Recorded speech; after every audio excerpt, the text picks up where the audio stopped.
এই যে ভারত পাশের রাষ্ট্র, আমি নাম ধরতাম না, এদের নাম নিতেও আমার ঘৃণা লাগে। এরা বর্ডার এলাকায় যত জায়গা আছে এদের দেখেন, তাকান, পাকিস্তানের কাছে বর্ডারে এরা মার খায়, চীনের বর্ডারে মার খায়, মায়ানমারের বর্ডারে মার খায়, আর কোনটা আছে ওদের সাথে? হ্যাঁ, নেপাল আছে, সাথে আছে, নেপালের কাছে মার খাবে না। তো বাকি যেগুলো বললাম এগুলো ওরা মার খায়, মার খাওয়ার পরে সিনেমা বানায় বলিউডে। ওই যে আল্লু অর্জুন আছে না, চেনেন? রামচরণ আছে না, এদের যে সিনেমা বানায়, সিনেমা আবার হিট হয়, এর নাম হচ্ছে ভারত। আর এই রাগ ঝাড়ার জন্য আর তো জায়গা নেই, তখন বাংলাদেশের উপরে ঝাড়ে। তা আমরা শুধু মায়েরই খাইয়েছে, আমরা মায়ের দেবো না। এই জন্য নবীর উম্মতদেরকে, নারী হোক আর পুরুষ হোক, আমাদের নবীর 23 বছর মানা লাগবে। উনি যতদিন নবী ছিলেন, উনি এর আগেও নবী ছিলেন, পরেও নবী, কিন্তু এই 23 বছরের পরে আরব জানে তিনি প্রকাশ পরিচিতি পেয়েছিলেন যে উনি নবী। উনি কি নবুয়ত পেয়েছিলেন, প্রকাশ হয় 40 বছর বয়সে। এখান থেকে যতদিন পর্যন্ত জীবিত ছিলেন এই 23 বছর। আপনি যদি কবরে বলতে চান হাদা নাবিয়্যুনা মুহাম্মাদুর রাসূলুল্লাহ, মাস্ট বি আপনাকে 23 বছরের 1 সেকেন্ডও বাদ দেওয়া যাবে না। আল্লাহর হুকুম মানা যেমন ফরজ, 23 বছর মানা ওইরকম ফরজ। আমরা এটাকে অনেকে নফল মনে করি, দুনিয়ার কাজ মনে করি, ছেড়ে দিতে চাই না। আপনি ধরা খাবেন। এই যে কোরআন পড়তে গেলে যে সমস্ত অক্ষর লাগে, প্রত্যেকটি অক্ষরে নবীর পরিচয় আছে।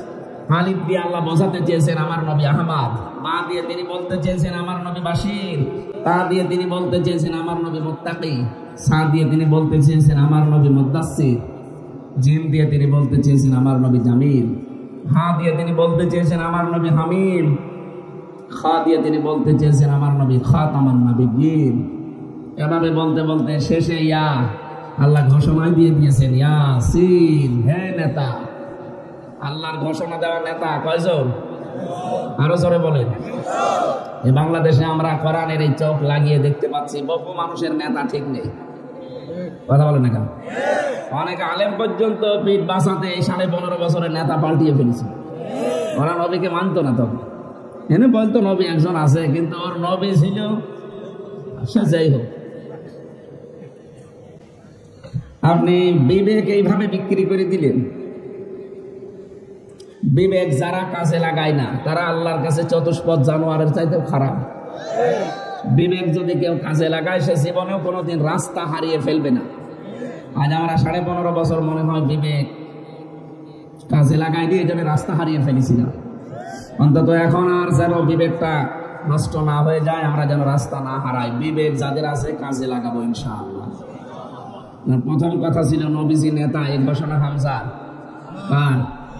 ইয়া হরফে নেদা, ইয়া মানে হে, সিন শব্দের 5টা অর্থ আছে তাফসিরে কাবিরে। সিন মানে সাজ্জিদুল আলামিন, সিন মানে সাজ্জিদুল বাশার, সিন মানে সাজ্জিদুল কাউনাইন, সিন মানে সাজ্জিদুল মুরসালিন, সিন মানে সাজ্জিদুল আম্বিয়া।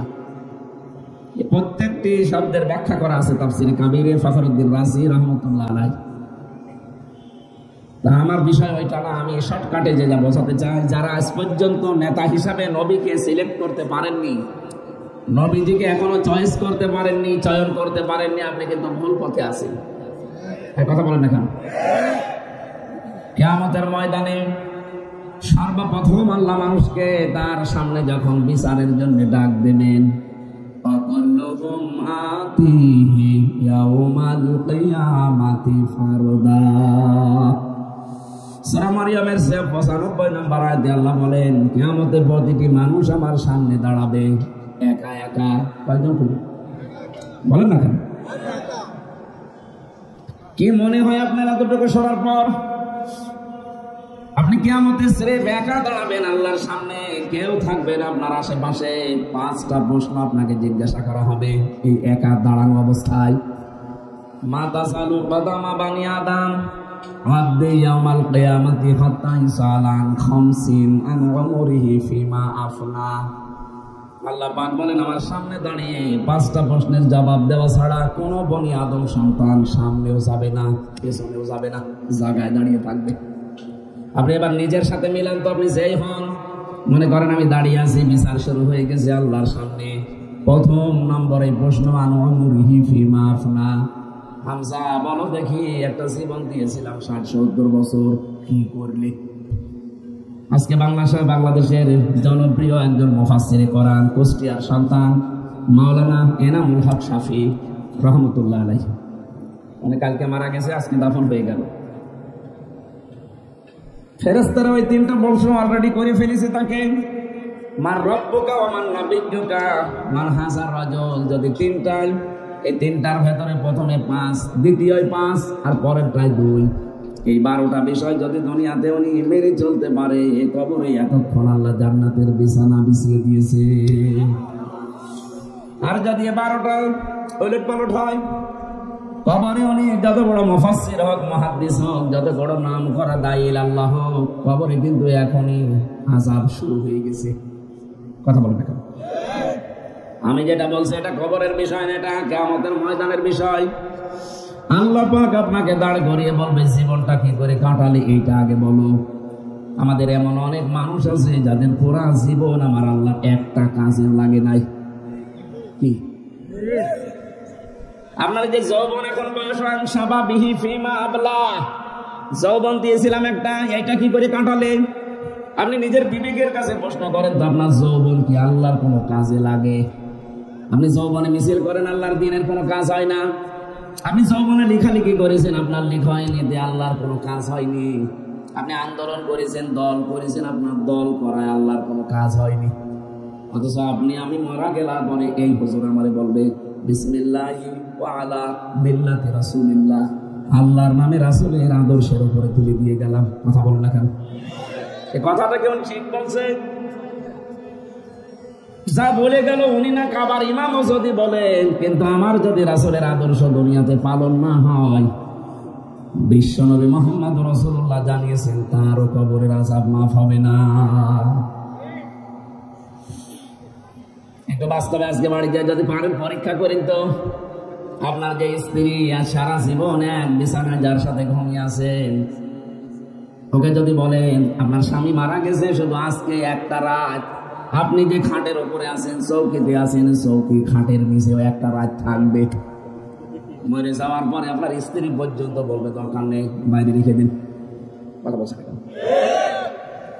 শুধু পরের মেয়ের দোষ না, স্ত্রী না, আপনার মাকে বলেন, মা রাজি হবে না। মাকে যদি বলা হয় আজকে আপনি যে খাটে আছেন, এই খাটের নিচে কবর খুঁড়ে এখানে আপনার ছেলেকে রেখে দেওয়া হবে, আপনি রাজি আছেন? মা আপনাকে যতই ভালোবাসুক জীবনও রাজি হবে না, করবে না, জিন আসবে। বাবা রাজি হবে না, সন্তান, মেয়ে, কেউ রাজি না, স্ত্রীও রাজি না। অথচ এই মানুষগুলোর জন্য আমাদের জীবনটা আমরা আজ নষ্ট করে ফেলছি। কথাগুলো হৃদয়ের কান দিয়ে শোনেন। 5 ঘন্টা লাগবে না, 10 মিনিটে আল্লাহ হেদায়েত দিয়ে দেবে। আমাল হায়াতুদ দুনিয়া ইল্লা মাতাউল গুরুর।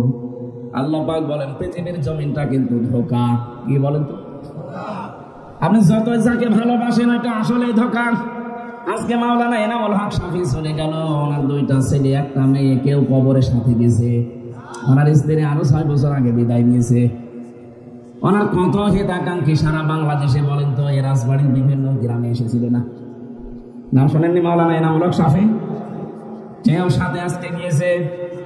পৃথিবীর যত ভালোবাসার মানুষ হোক, আজকে আমি জানা চাইছিলাম সারাটা জীবন ওনার সাথে একসাথে বসে, উনি যেহেতু স্কুলের শিক্ষক ছিলেন ধর্মীয়, যে লোকটার সাথে পাটি কাবাড়ি বাজারে সারাটা জীবন কাটিয়েছে, স্কুলে যাওয়ার সময় একবার, বের হওয়ার সময় একবার, ওই ডাক্তার সাহেব, উনি কথা বলার আগে দেখলাম কেঁদে ফেলেছে, কিন্তু সেই লোকটাও কবরে সাথে যায়। কথা বলেন না? এজন্য আমি সহ আমার নিজের জন্যই বলছি, পৃথিবীর এই জমিনটা পুরা ধোঁকা।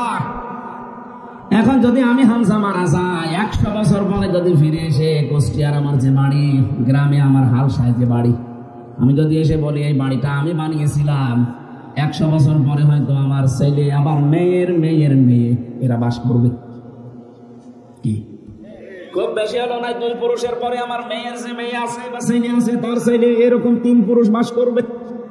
আমি আসার পরে ওরে বাড়িতে ঢুকতে দেওয়া দূরের কথা, মাত্র 100 বছর পরে ঢুকতে তো দেবে না, বলবে কে আপনি, কিসের হামজা, থাকার জায়গা পাচ্ছেন না, 6 রাস্তা মোড়ে মসজিদ আছে, বারান্দায় থাকেন সকালে ফুটে। বেশি বলে ফেললাম, এটা হবে না হবে না। এইটাই প্রত্যেকের জীবনের বাস্তবতা। এখানে কাউকে সুখী করতে গিয়ে, কাউকে খুশি করতে গিয়ে, কাউকে আরামে রাখতে গিয়ে আমরা যেন অবৈধ কোনো পথে না পা বাড়াই। আজ বহু মানুষ অন্যকে খুশি রাখতে গিয়ে সুদ, ঘুষ, হালাল হারাম দেখা দেখি নেই। বাবা শাহজালাল মদের কাছে কুত্তা বিড়াল সব হালাল। কি এটা চলছে না এখন? একটু যদি চিন্তা করতো আমার এই সম্পদ কে খাবে, আমি তো এত সম্পদ জীবনও খেয়ে যেতে পারবো না। একটা লোক এই 15.5 বছরে শুনলাম 620টা বাড়ি বানিয়েছে।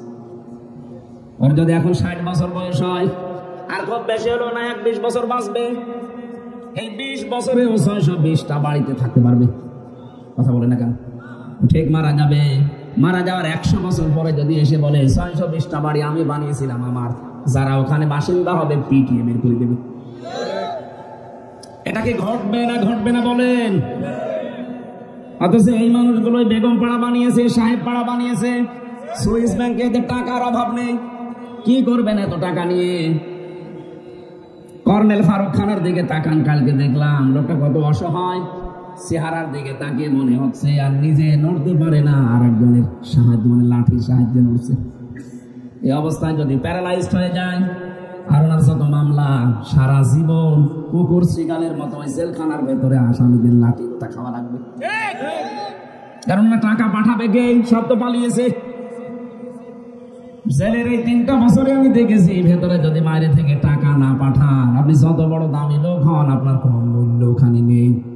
ওই লাঠি গোটা খাওয়াই লাগবে, অথবা সরকারি খাবার খেয়ে হয় মরে যান, নাই বেঁচে থাকেন, যা করবেন করেন। কি হলো এদের এই সমস্ত জমি জায়গাগুলো? কোরআনে কারিমে আল্লাহ একেবারে মনে হচ্ছে হাতে ধরে আমাদেরকে হাত ধরে চোখে আঙ্গুল দিয়ে দেখাচ্ছেন। এটা সূরা নমলের 52 নম্বর আয়াতে আছে, ফাতিলকা বুয়ুতুহুম খাবিয়াতান বিমা যালামু। আল্লাহ পাক বলেন একটু তাকান, এই সেই বাড়ি বাইতুল না দিয়ে বুয়ুত দিয়েছেন।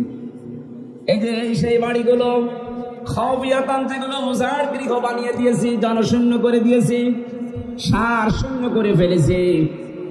বিমা যালামু, এদের জুলুমের কারণে। এই মানুষগুলো জুলুম করেছিল মানুষের উপরে, এই জন্য এদের বাড়ি ঘর, এদের অফিস আদালত পর্যন্ত আমি আল্লাহ উজাড় গৃহ বানিয়ে দিয়েছি। এটা যে কত বড় বাস্তব, আপনি কুষ্টিয়ার হানিফ সাহেবের বাড়ির দিকে তাকান। আগস্টের 5 তারিখের বিকাল 5টা বাজতে বাজতে ওর বাড়ির ইট পর্যন্ত জনগণ খুলে নিয়ে চলে গেছে। আমি 6 তারিখে সকালবেলা গিয়েছিলাম দেখার জন্য, যে দেখি পায়খানার প্যান্ট পর্যন্ত নেই। হ্যাঁ, দামি প্যান্ট তো। আমি হাসির জন্য বলি নাই, বাস্তবতা এইটা কিনে বলেন। শুধু কুষ্টিয়া না, রাজবাড়ির দিকে তাকান। কয়েকদিন আগে আমি চুয়াডাঙ্গায় গিয়েছিলাম, দর্শনার্থী এমপি ছিলেন, ওর বাড়ি ঘর পর্যন্ত মানুষ ভেঙ্গে চড়ে আগুন লাগিয়ে দিয়েছে। বাড়ি এখন উজাড় গৃহ, মনে হচ্ছে জাতীয় টয়লেট হয়ে গেছে। আল্লাহ এতটুকু আয়াত শেষ করে দেননি, এর পরে আয়াত নেই। ইন্না ফি যালিকা লাআয়াতান লিকাউমিন ইয়ালামুন। রব্বুল আলামিন বলেন, কেন আমি এগুলো তোমাদের কাছে বললাম? ফাতিলকা বুয়ুতুহুম, এই সেই ঘর, এভাবে কেন দেখালাম জানেন? অবশ্যই এর ভেতরে শিক্ষা আছে, লাম তাকিদ। এটা ইন্না ফি যালিকা লাআয়াতান লিকাউমিন ইয়ালামুন।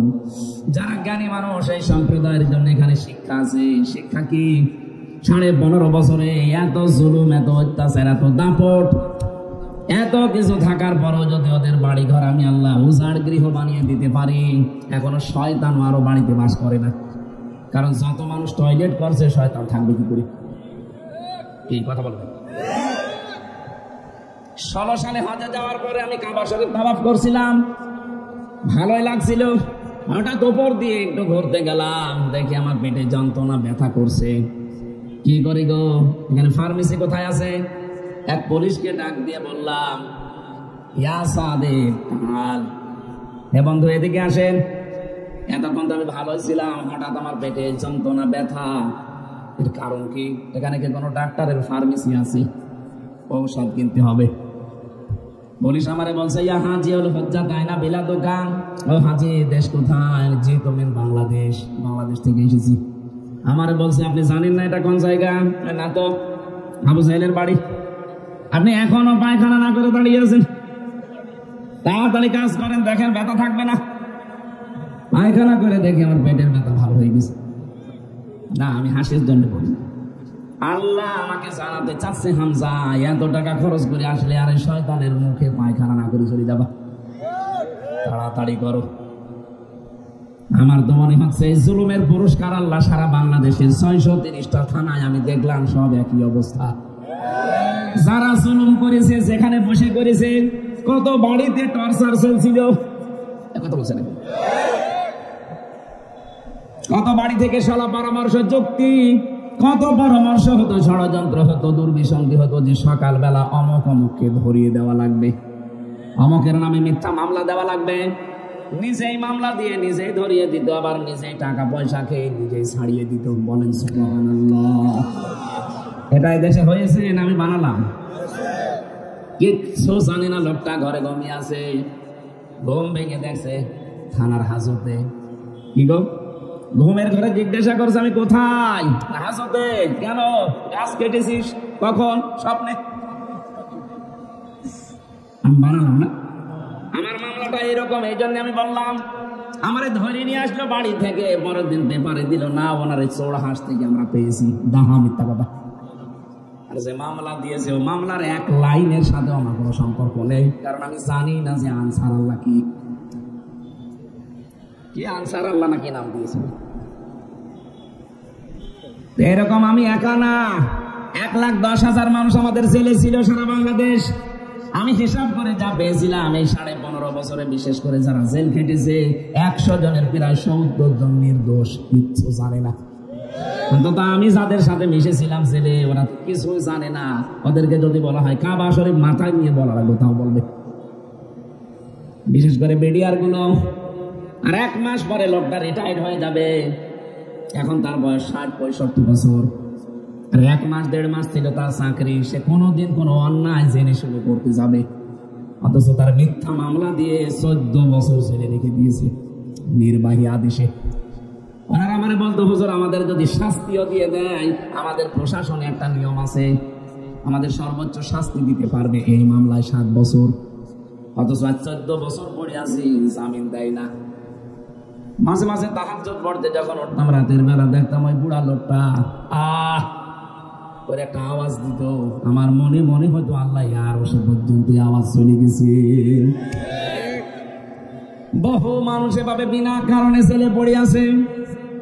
এই লোকটার 14 বছরের একটা মেয়ে আছে, ছেলে আসার নাকি 1 মাস আগে মেয়েটা হয়েছিল, এখনো পর্যন্ত মেয়েটাকে দেখে না, ওই মাঝে মাঝে দেখা করতে আসে। তাই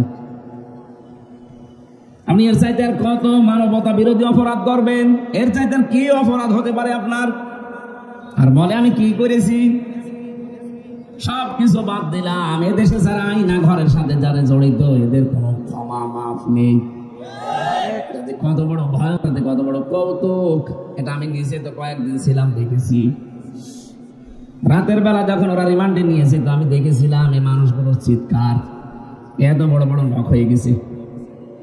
কেউ 8 বছর, কেউ 10 বছর, কেউ 14 বছর পড়ে আছে দুনিয়ায়, কেউ জানি না। সকালে কয়েকটা ছোলা দিয়ে যেত, তাও পচা ছোলা। দুপুর বেলা 1 মুঠ ভাত দিয়ে মনে হচ্ছে কেউ মাখিয়ে দিয়েছে, পারলে খান, না পারলে ফেলে দিন। ফেলে দিয়ে করবেন কেউ, 5 দিন পরে তো পছন্দ ধরবে, বাধ্য হয়ে ওইটাই খাওয়া লাগে। আরে ভাই এভাবে 1টা 2টা 5 দিন 10 দিন পরে ছেড়ে দে না। একটা মানুষকে যদি 14 বছর রেখে দেয়, বলেন তো কি অবস্থায় তার দিনগুলো কেটেছে। আমি মাত্র কয়েকদিন ছিলাম, এই মনে হচ্ছে আমি 10 বছর মনে হয় ওই জায়গায় কাটিয়ে আসলাম, কারণ এক একটা দিন যাবে 1 বছরের মতো। কারোর সাথে কোনো দেখা সাক্ষাৎ নেই, যোগাযোগ নেই, কথাবার্তা নেই, 24 ঘন্টা একেবারে একটা সেলের ভেতরে। কবর, জিন্দা মানুষের কবর ওইটা। এত বড় যাদের নখ হয়েছে, ওই মানুষগুলো দেওয়ালের সাথে বাধ্য হয়ে খুশিয়ে খুশিয়ে লিখতো, ভাঙা ভাঙা অক্ষরে লিখে রাখতো, ভাই যদি কেউ বাইরে যেতে পারে এই নাম্বারটায় জানাবেন যে আমি বেঁচে আছি।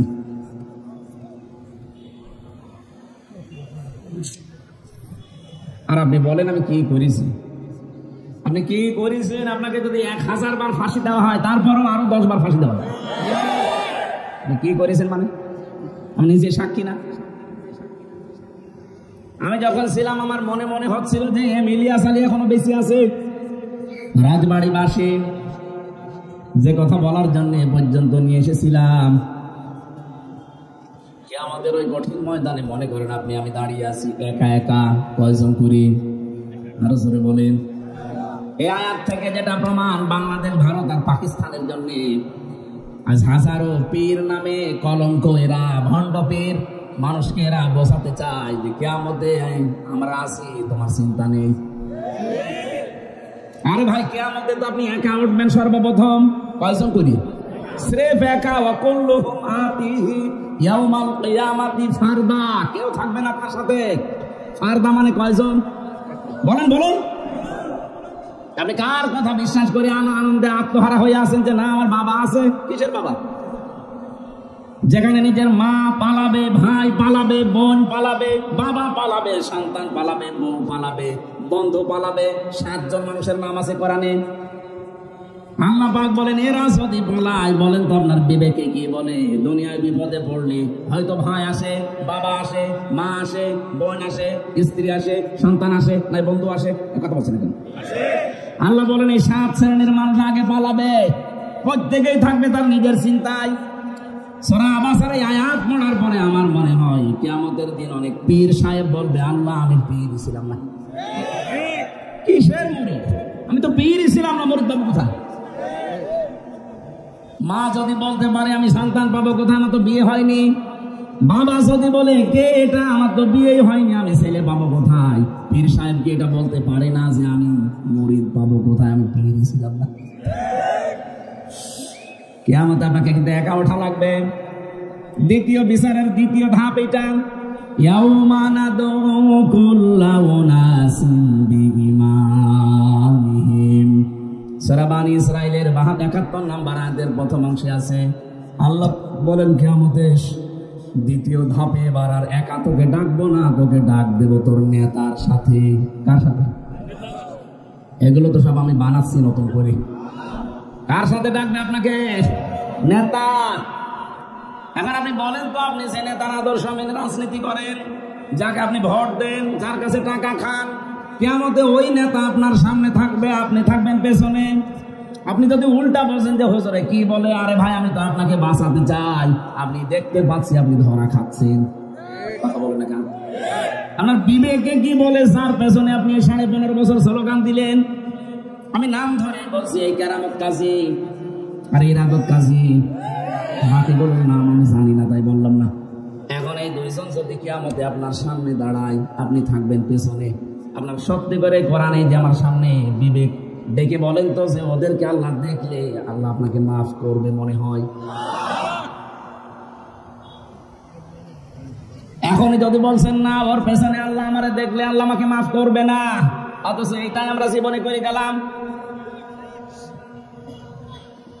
এরপরেও যদি কারো বিবেকের দরজায় তালা না খোলে, আমার মনে হয় মগুর ছাড়াও তালা খোলা সম্ভব না। ওয়াজ দিয়ে হবে না, বোখারি শরীফ, বাকারি শরীফ এগুলো হবে না, মগুর লাগবে। বিবেকটা তালা খোলেন। এমন মানুষের পেছনে থাকা লাগবে যে মানুষটাকে দেখলে আপনারও ভালো লাগে, আল্লাহরও ভালো লাগে। আপনি বলেন এমন মানুষের পেছনে আপনি আছেন যাকে দেখলে আল্লাহর কথা মনে হয় না, আপনি এমন মানুষের পেছনে আছেন যাকে দেখলে শয়তানের কথা মনে হয়। একটা মানুষ 40 পন্থায় থেকে কিয়ামত পর্যন্ত হায়াত পেলেও 620টা বাড়ি বানাতে পারবে না, কথা বলছেন না? অথচ 5.5 বছর মন্ত্রী হয়ে এতগুলো বাড়ি বানিয়েছে, সব বৈধ টাকা। দায়িত্ব নিয়েছিল ভূমি মন্ত্রীর, এজন্য জমিগুলো ফিরে পেয়েছে, আল্লাহ রাস্তা সব চালিয়েছে। অথচ নবীজি বলেন 1 বিঘত পরিমাণে জমি যদি কেউ আত্মসাৎ করে, কিয়ামতের দিন সে এরকম 7 কবল জমিন তার মাথার উপরে তুলে দেওয়া হবে। 15.5 বছরে যা মারিং কাটিং করেছেন আপনি নিজেই হিসাব করেন, ইকরা কিতাবাকা কাফা বিনাফসিকা লিয়াউমা আলাইকা হাসিবা। পড়ো, আজকে তোমার এই আমলনামা জাহান্নামে যাবে না জান্নাতে যাবে, জিজ্ঞাসা করা লাগবে না, নিজেই তুমি নিজের আমলনামার জন্য যথেষ্ট। কথা বলেন ঠিক কিনা? আল্লাহর বিচার ব্যবস্থায় কিন্তু দুনিয়ার বিচার ব্যবস্থা মেলে না। দুনিয়ায় সাক্ষী ছাড়া বিচারক রায় দিতে পারে না আন্দাজে, কিন্তু আল্লাহ যে বিচার ব্যবস্থা সাজাবে সাক্ষী লাগবে না, উনি আপনার এই শরীরের ভেতরে এই সাক্ষীগুলো ফুটিয়ে তুলবে। আপনাকে কোনোদিন জিজ্ঞাসা করবে না আপনার ওই পাপের বিষয়ে, এটা করেছিলি না। ইয়ারাফুল মুজরিমুনা বিসিমাহুম ফায়ুখাযু বিন নাওয়াসি ওয়াল আকদাম ফাবিআইয়ি আলাই রাব্বিকুমা তুকাদ্দিবান। বলেন আল্লাহু আকবার। আল্লাহ পাক বলেন, কিয়ামতে কোন অপরাধীকে আমি জিজ্ঞাসা করব না যে অপরাধটা করেছিলি। ওর চেহারার ভেতরে এই পাপের চিহ্নগুলো সব ফুটে উঠবে। আয়াতের তাফসিরে 10 প্রকার আকৃতির কথা আমি পেয়েছি। কারো চুল ধরে কদম ধরে আল্লাহ অপমান করে করে তুলবে। খুযুহু ফাগুল্লুহু সুম্মাল জাহিমা সাল্লু সুম্মা ফি সিলসিলাতিন দারুহা সাবউনা দিরআন ফাসলুকু। ডাক দিয়ে বলবে, ফেরেশতারা এই নাফরমানকে ধর, 70 গজ শিকল দিয়ে বেঁধে ফেল। ওয়াসিবাল্লাযীনা কাফারু ইলা জাহান্নামা সুমারু। এবার পেছন দিয়ে ধাক্কা দিতে দিতে জাহান্নামে ফেলে দে। এই যে 70 গজ শিকলের কথা আল্লাহ কেন দিলেন? 3-4 হাত শিকল হলেই তো মানুষকে বেঁধে ফেলা যায়। 70 গজের কথা কেন দিয়েছেন? কারণ এটা দিয়েছেন ওকে অপমান করার জন্যে। আদালতে যখন আমাকে তুলতো আমার আর মামুনুল হককে, আরে ভাই 3-4 হাত দড়ি হলে তো হয়, এত বড় দড়ি মাজার সাথে বেঁচিয়ে ওরা দূর থেকে টেনে নিয়ে যেত, মনে হচ্ছে ছাগল আর গরু নিয়ে যাচ্ছে। কারণ এই যে মিডিয়াগুলো আছে যারা দূর থেকে ছবি তোলে, পুলিশের ছবি যেন না ওঠে, শুধু আমাদের মাজা আর ওই দড়ির ছবি ওঠে। শুধু মাজা আর দড়ি দিলে তো হয়, হাতের ভেতরে হ্যান্ডকাপ লাগিয়ে দেয়, কারো দেয় সামনে কারো পেছনে। এতটুকুই শেষ করেনি, আলেমদেরকে ওরা মাজায় ডান্ডা বেড়ি, শুধু বেড়ি না ডান্ডা বেড়ি দিয়েছে। 2 পায়ের সাথে বেড়ি দিয়ে আবার মাজার সাথে ওটা সিস্টেম করা আছে। আপনি যদি নিজে ধরে না থাকেন ও ছাপা যাবে উল্টিয়ে পড়ি। আল্লাহ বলেন, কিয়ামতের দিনের চাইতে 70 গুণ অপমান তোরে করব। তুই তো 10 হাত দড়ি দিয়ে বেঁধেছিলি, আমি তোকে 70 গজ শিকল জাহান্নামের গরম করা শিকল দিয়ে বাঁধা হবে তোরে। 15.5 বছরে যারা আল্লাহওয়ালা আলেমদের সাথে করেছেন, শাইখুল হাদিসকে আপনি দড়ি দিয়ে বেঁধেছিলেন, তার সন্তান শাইখুল হাদিসকেও দড়ি দিয়ে বেঁধেছেন। আমরা তার শাইখুল হাদিস না, অন্তত নামের আগে আলেম লেখা তো আছে। এইটা দেখেও আপনি ছাড়লেন না। যত রকমের শাস্তি আরো বেশি দেওয়া যায় আমার মতো একটা দুর্বল মানুষকে আপনি তাই করলেন। যোগাযোগ বিচ্ছিন্ন করে কবরের মতো জায়গায় রেখে দিলেন যে দেখ কেমন লাগে। এখন আপনাদের যখনই মাথায় দড়ি দিয়ে হাতে হ্যান্ডকাপ দিয়ে নিয়ে যায়, আমার মাঝে মাঝে ওই কথা মনে হয়, দেখ কেমন লাগে। একটা উপন্যাস পড়েছিলাম ভার্সিটি থাকাকালীন, ওর নাম হচ্ছে দেখ কেমন লাগে। শরতের লেখা পড়েননি? কেউ যদি পড়েন শরৎচন্দ্রের লেখা দেখ কেমন লাগে। ওই সময় আদালতে তুলতো আলেমদের, ওরা টিপ্পনি কাটতো, এই যে ব্যারিস্টারটা যেটা সুমন, আদালতে দাঁড়িয়ে টিপ্পনি কাটতো, ঠিক হচ্ছে। এখন ওরা যখন নিয়ে যাচ্ছে আমরা কি বলবো? ঠিক হচ্ছে। ওই উপন্যাস মিলে গেছে, দেখ কেমন লাগে। জালেমদেরকে আল্লাহ কিয়ামতে এটা বলবে, সাবিঈনা জিরান ফাসলুকু, 1-2 হাত পাছার না 70 গজ দিয়ে বাঁধ। ও যেন অপমান বোধ করে, অপমানে ও লজ্জায় মরে যাওয়ার উপক্রম হবে, কিন্তু মরবে না। সুম্মা লা ইয়ামুতু ফিহা ওয়া লা ইয়াহইয়া, ও মরবেও না বাঁচবেও না, বাঁচা মরার মাঝে থাকবে। এই যে বাঁচা মরার মাঝে থাকা, এটা যে কেমন যন্ত্রণা আমি রিমান্ডে থেকে টের পেয়েছি। মাঝে মাঝেই ভেতরে বলতাম, আল্লাহ হয় মরণ দিয়ে দাও, নাই বের করে দাও। অথচ খুব বেশি দিন না, মাত্র 10 দিন জেলের ভেতরে। তাও তো 2-1 কারারক্ষীর সাথে দেখা হতো আমার, যদিও ফাঁসির কন্ডেম সেলের ভেতরে 24 ঘন্টা তালাবদ্ধ করে রাখতো, তারপরও 2-1 দেখা করতে আসতো কারারক্ষীরা। রিমান্ডে ওই আয়না ঘরে মাটির নিচে দেখা করা দূরের কথা, সিসি ক্যামেরা দেওয়া আছে। কেউ আমার সাথে কথা বললো তার চাকরি চলে যাবে। খাবার দেওয়া দূরের কথা, কেউ যদি কথা বলা যদি কেমন আছেন, ও সিসি ক্যামেরা দিয়ে শয়তান সে উপরতলা থেকে দেখতেছে কি অবস্থায় রেখেছিল। আজ এখন তারা মানবতার কথা বলছে। আমার তো মনে হয় যা করেছে দেশের মানবতার সাথে আলেমদের সাথে ডবল করে শাস্তি দেওয়া দরকার। আগামী প্রজন্ম যারা আসবে আল্লাহ এই জন্য আয়াতান দিয়েছেন, ইন্না ফি যালিকা লায়াতাল লিকাওমিন ইয়ালামুন। অবশ্যই এর ভেতরে শিক্ষা আছে। এই বাংলাদেশে জালেমদের বাড়ি ঘর গুলো আজ টয়লেট হয়ে গেছে, উজাড় গৃহ, কেউ আর সেখানে বাস করে না, শয়তানও সেখানে থাকে না, ভয় পায়। আপনি একটু খোঁজ নিয়ে দেখেন যে কয়টা জালেমের বাড়ি বিশেষ করে যেখানে জুলুম বেশি হইতো। আমি একেবারে মিলিয়ে দেখছি, খাপের খাপ মমতাজের বাপ। কথা বলছে না কেন? মিলে যাচ্ছে না। আল্লাহ নামে তাকিদ দিয়ে বোঝাতে চেয়েছেন, ও পৃথিবীর বাংলাদেশের মানুষেরা, তোমরা যদি এরকম জুলুম করো, তোমাদের বাড়ি ঘরও কিন্তু এরকম জাতীয় টয়লেট আমি বানিয়ে দেব। যারা আমরা যেন এরকম কিছু না হয়ে যায়। আমরা অধিকাংশ মানুষ অধিকার সচেতন, কিন্তু দায়িত্ব সচেতন না। আমার অধিকারকে আদায় করে না, এই ব্যাপারে আমি খুব সচেতন। বা আমার প্রতি যে অন্যের অধিকার আছে এটার বেলায় আমার কোনো খোঁজ নেই, সে নারী হোক আর পুরুষ হোক। আমি হাদিস পড়েছি কিয়ামতের দিন অধিকাংশ নারী আর পুরুষ জাহান্নামে যাবে এই হক আদায় না করার কারণে। নিজের হক তো বেশ বুঝে নেন। একটা মানুষ মারা গেলে 6টা হক আমার উপরে, কয়টা বলেন বলেন? ও মারা গেলে ওরে দাফন কাফনের ব্যবস্থা করার, জানাজায় হাজির হওয়া। 2 নাম্বার, হাই শুনেন, কেউ যদি মারা যায়, ওর যদি দাফন কাফন জানাজা না হয়, ওই দোষ তার নিজের। বলেন কার দোষ? আমরা যারা জীবিত আছি আমাদের দোষ। কেন? কারণ মরে যাওয়ার পর ওর কোনো দায়িত্ব নেই। ওর দায়িত্ব থাকবে মরে যাওয়ার আগ পর্যন্ত। ওয়াবুদ রাব্বাকা হাত্তা ইয়াতিয়াকাল ইয়াকিন। আল্লাহ পাক বলেন, তুই ইবাদত করবি ওই পর্যন্ত যতক্ষণ মরণ না আসে। তার মানে মরণ আসলে আপনারা ইবাদত বন্দেগী করা বলেন না কেন? এরপরে করবে কারা? আমরা যারা বেঁচে আছি তারা। কি ইবাদত? আমার যে হক তার উপরে, উনি যে আমার কাছে অধিকার রাখে, হক, ওনার জানাজার ব্যবস্থা করা, দাফন কাফনের ব্যবস্থা করা, এটা কি করবে? সে নিচে নিচে যা আমরা যারা জীবিত আছি তারা। তাকে দেখলে সালাম দেওয়া, সে দাওয়াত যদি দেয় সে দাওয়াত গ্রহণ করা। এই দাওয়াতের 2টা অর্থ হতে পারে, খাবারের দাওয়াত বা ইসলামের দাওয়াত। আজ আমরা অনেকে খাবারের দাওয়াত তো গরিব বলে নিতে চাই না, আর ইসলামের দাওয়াত শুনলে আগুন ধরে যায়। কথা বলেন না কেন? না, এই হকগুলো আপনাকে আদায় করা দরকার। প্রতিটি মানুষের উপরে অন্যান্য যারা আছে তার অধিকার আছে। স্বামীর উপরে যেমন স্ত্রীর অধিকার আছে, স্ত্রীর উপরে স্বামীর অধিকার আছে না নেই?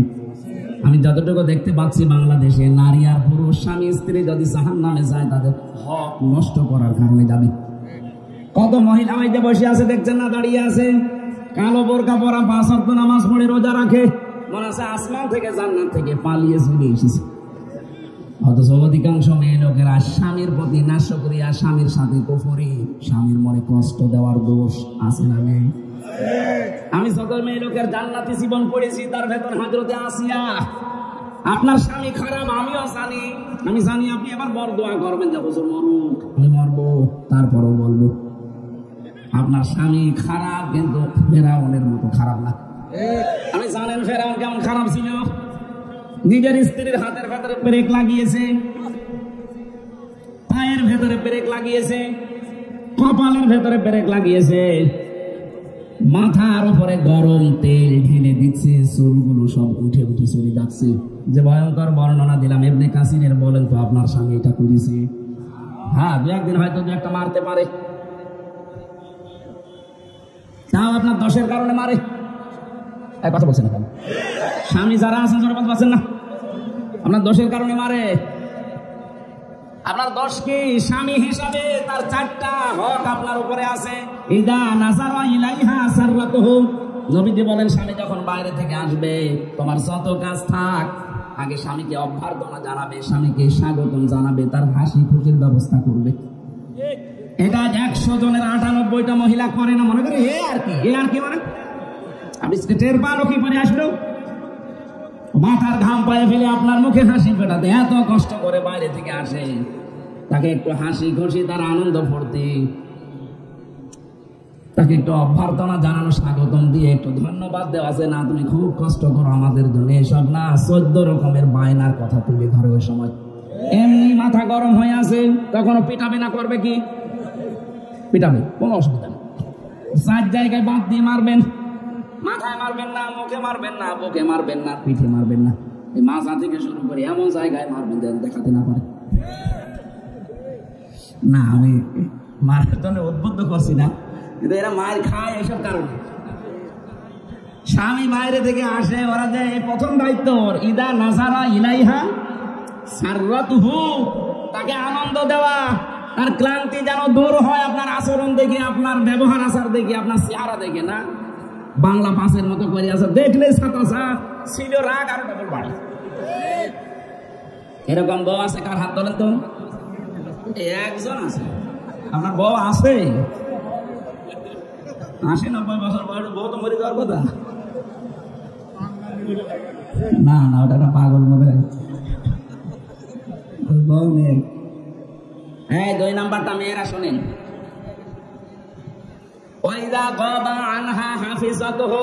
স্বামী যখন বাইরে যাবে, নেককার মহিলার গুণাগুণ হচ্ছে সে তার শরীরকে ইজ্জত আবরু, স্বামীর সন্তান এবং স্বামীর সম্পদকে সে হেফাজত করবে।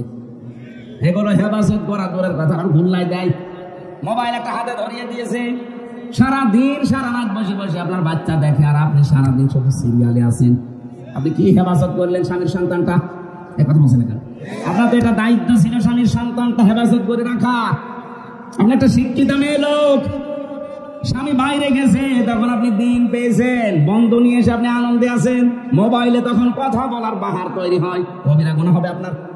কারণ মেয়েরা মোবাইলে, ফোনে, ফ্যাক্সে, পর্দার আড়ালে কোন আওয়াজে কথা বলবে সে আওয়াজ পর্যন্ত আল্লাহ কোরআনে দিয়েছে। সূরা আহজাবের 22 নম্বর আয়াতে আল্লাহ জানিয়েছেন, ইয়া নিসান নাবিয়্যি লাস্তুন্না কাআহাদিম মিনান নিসা, ইলা আখির আয়াত। তাফসীর খাজিনের ভেতরে আছে, আল্লাহ পাক বলেন, হে নবীর স্ত্রীরা, যদি বাইরের কারোর সাথে কথা বলতে চাও, পর্দার আড়াল থেকে হোক, হেজাবের বাইরে থেকে হোক, এটা তুই এখন আধুনিক ব্যাখ্যা করা লাগবে, মোবাইল, ফোন, ফ্যাক্স। আপনি যদি মোবাইলেও কারোর সাথে কথা বলতে চান, ওটা যদি পরপুরুষের বলা হয়, সে আপনার দোলা ভাই হোক। দোলা ভাই পরপুরুষ না? কথা বলছে না কেন? শত 14 জন পুরুষ মানুষ বাদ দিয়ে কয়জন? আরো জোরে বলেন। হ্যাঁ, আপনার বাবা যদি হয়, আপনার আপন ভাই হয়, আপনার বোনের ছেলে হয়, বোনের মেয়ে হয়, আপনার মেয়ের যে স্বামী আছে ওইটা যদি হয়, কি হয় এটা সম্পর্কে? জামাই। এইরকম আপনার আপন খান মামা হয়, আপন চাচা হয়। এরকম 14 জন পুরুষ মানুষ বাদ দিয়ে যদি কাবা শরীফের ইমাম সাহেব যদি কল দেয় আপনাকে, মোবাইল ধরবেন, কথাও বলবেন, কথা মিথ্যা কথা বলা যাবে না, সত্য কথাই বলা লাগবে, কিন্তু ভাষা হবে রাগ রাগ, রুক্ষ সূক্ষ্ম, মেজাজ গরম করে কথা বলবেন। ওয়ালাইকুম আসসালাম, কি কি চাই আপনার? কারে চান? বলে আপনার স্বামীরে, সে বাড়ি নেই, কোথায় গেছে জানি না। এমন কাজ করবেন ও যেন বোঝে আল্লাহ কি মহিলা না আজরাইল। আর যদি আপনি শাবনূরের কণ্ঠ দিয়ে শুরু করেন, কি বিয়াই বলেন, আপনি 1 দিন 2 দিন 5 দিন পরে দেখবেন শয়তান আপনারে দিয়ে আল্লাহর রাস্তায় পাঠিয়ে দিয়েছে। মেয়েরা কি আওয়াজ নিয়ে কথা বলবে সেইটা যদি আল্লাহ কোরআনে দেয়, তে মেয়েরা কিভাবে রাস্তাঘাটে হাঁটবে ওইটা কোরআনে নেই। এরপরের আয়াতে আছে, তাবাররাজনা তাবাররুজাল জাহিলিয়াতিল উলা। এই তাবাররুজের অর্থ 3টা। 1 নম্বরে মেয়েরা যখন রাস্তাঘাটে আসে তখন তাদের সাজগোজ বেড়ে যায়, এটা জাহিলি যুগের মেয়েদের কারবার। এই জন্য কোন মহিলা যদি নিজের সাজগোজ বাড়িয়ে রাস্তায় আসে, ও জান্নাতের ঘ্রাণও পাবে না।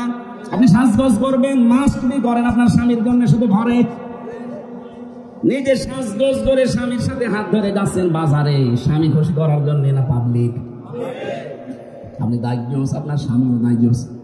2 নম্বরে যখন রাস্তাঘাটে আসে তখন ওদের পোশাক হয়ে যায় ছোট খাটো, 8 শার্ট।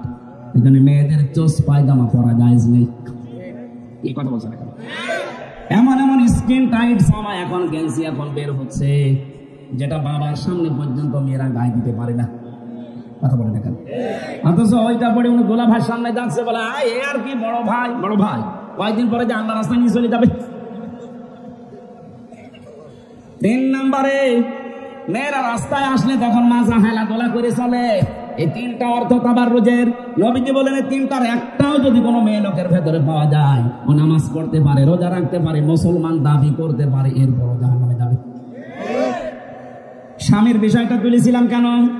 3 নাম্বার আপনার দায়িত্ব তুইনু আলা দীনি যাওজাতিহা। আপনার স্বামীকে দ্বীনের কাজে সাহায্য করবেন। সে যদি মানবতার সেবা করে, দ্বীন প্রচার করে, দ্বীন কায়েমের চেষ্টা করে, তাকে সাহায্য করবেন, ছাড় দেবেন, উৎসাহ দেবেন না, আপনি আরো বাধা দিন। এই কথা বলেন না কেন?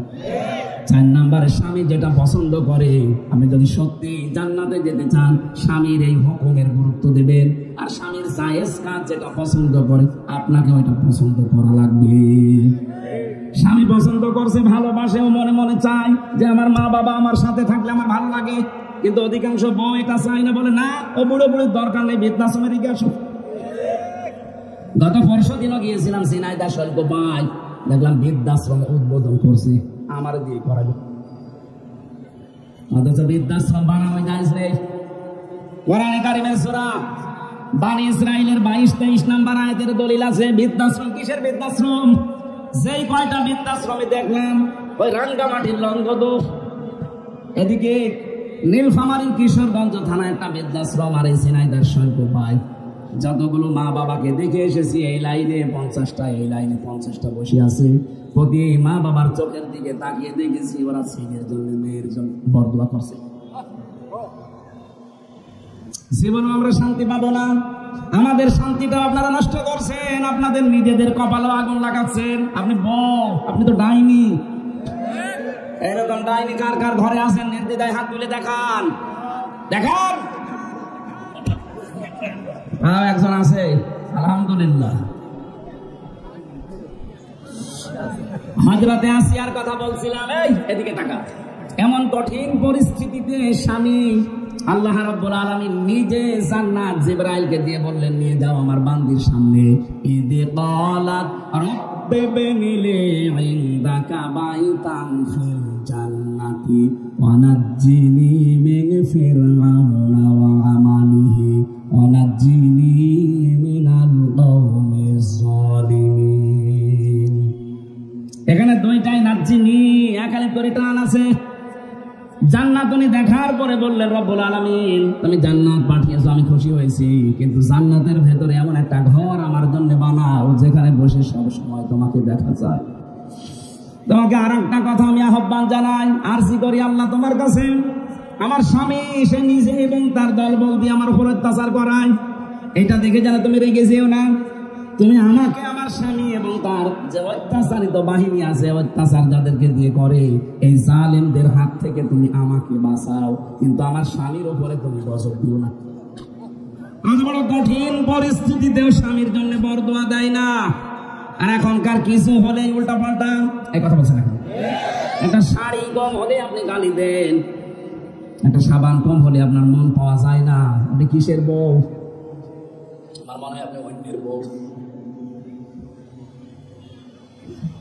নবীজি জানিয়েছেন, কোন স্ত্রী যদি এটা সত্যি চায় যে আমার স্বামী আরো বেশি দিন বেশি থাক, আমার স্বামীর হায়াত আরো বেড়ে যাক, তার সন্তান, তার সম্পদ, তার মান সম্মান, প্রভাব প্রতিপত্তি, তার যশ খ্যাতি আরো বেড়ে যাক, এই স্ত্রী যেন সব সময় তার স্বামীর পেছনে এইভাবে লেগে থাকে। স্বামী তুমি আর যাই করো, অন্তত তোমার সাথে রক্তের সম্পর্ক যাদের যাদের আছে এইগুলো ভালো করে ঠিক রাখো।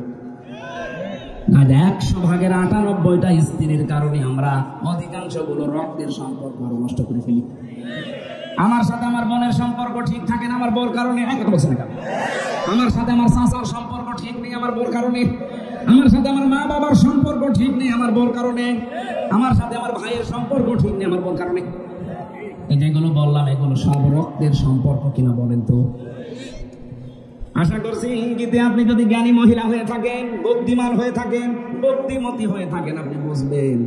আর যদি আবু জাহেলের স্ত্রী হিন্দা, সে কি নাকেরার মতো হয়ে থাকেন, কিয়ামতের আগ পর্যন্ত বোঝালেও আপনি বুঝবেন না।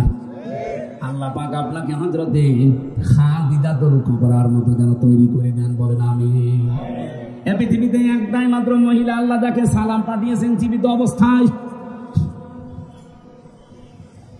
এই জন্য আমি যেটা বোঝাতে চাচ্ছিলাম, কিয়ামতের ময়দানে যেহেতু নেতা এই শব্দটা কাজে লাগবে, এমন মানুষের পেছনে থাকা দরকার যেই মানুষটাকে দেখলে আল্লাহরও ভালো লাগবে, আল্লাহ রাজি খুশি হয়ে আমার দিকে তাকিয়ে আমাকেও মাফ করে দেবে। জোরে বলেন আমিন।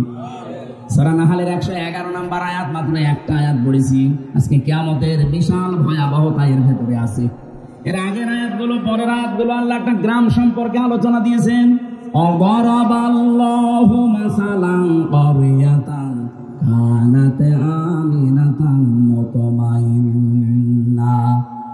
আল্লাহ একটা গ্রাম সম্পর্কে উদাহরণ দিয়েছেন। যেহেতু কোনো আয়াত থেকে কথা বলতে হলে তার আগের আয়াত পরের আয়াতের সাথে সম্পর্ক কি, ওটা আগে তুলে ধরা লাগে।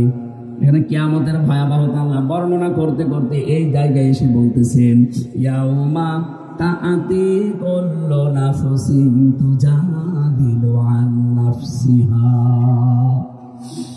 স্মরণ করো সেই দিনের কথা, যাদের প্রতিটি মানুষ আল্লাহর সামনে যুক্তি তর্ক নিয়ে দাঁড়াবে। মনে হচ্ছে যুক্তি তর্ক করে পার পেয়ে যাবে। দুনিয়াতে বহু মিথ্যা মামলায় সাক্ষী দিয়ে পার পেয়েছেন, কিয়ামতে যখন আল্লাহর সামনে যুক্তি তর্ক নিয়ে দাঁড়াবে, আপনি ভবিষ্যৎ তো জানেন না, আপনার ভবিষ্যৎ পর্যন্ত জানি কে? আল্লাহ বলেন। রব্বুল আলামিন এতটুকু শেষ করেননি, আতওয়াফা কুল্লু নাফসিন মা আমিলাত ওয়া হুম লা ইউজলামুন। প্রতিটি মানুষকে পরিপূর্ণ করে দেওয়া হবে তার আমলের যা কাজ কারবার ছিল, ওইটুকু জুলুম করা হবে না। কুল্লু নাফসিন যায়িকাতুল মাউত ওয়া ইন্নামা তুওয়াফাউনা উজুরাকুম ইয়াওমাল কিয়ামাহ ফামান যুহজিহা আনিন নার ওয়া উদখিলাল জান্নাতা ফাকাদ ফাজ। প্রত্যেকেই মারা যাব, যা যা করলাম কিয়ামতের দিন পরিপূর্ণভাবে আল্লাহ উজুরাত আমাদেরকে দিয়ে দেবে। শুধু এতটুকু আল্লাহ শেষ করেননি, হার জিত আমরা দুনিয়ায় অনেকে দেখি, হারে জিতে না, আসল হার জিত, আসল খেলা হবে কিয়ামতে। কোন দিন? আল্লাহ পাক বলেন, ফামান যুহজিহা আনিন নার। ওই লোকটার জীবন তো সফল যাকে আল্লাহ জাহান্নামের আগুন থেকে মুক্তি দিয়ে জান্নাত এই ঘোষণা দিয়ে দেবে। 2 নম্বর অর্থ আয়াতের এই, যাকে আল্লাহ জাহান্নামের কাজগুলো আস্তে আস্তে ছেড়ে দেওয়ার তৌফিক দেয় আর জান্নাতের কাজগুলো আস্তে আস্তে করার সুযোগ করে দেয়, এই মানুষটার জীবন সফল। আল্লাহ যেন এই লাইনে আমাদেরকে তুলে দেন, বলেন আমিন। জেলে বসে বসে কারারক্ষীদের কাছে কলম আর খাতা নিয়ে টুকে রেখেছিলাম, ওটা বাইরে এসে আমি বই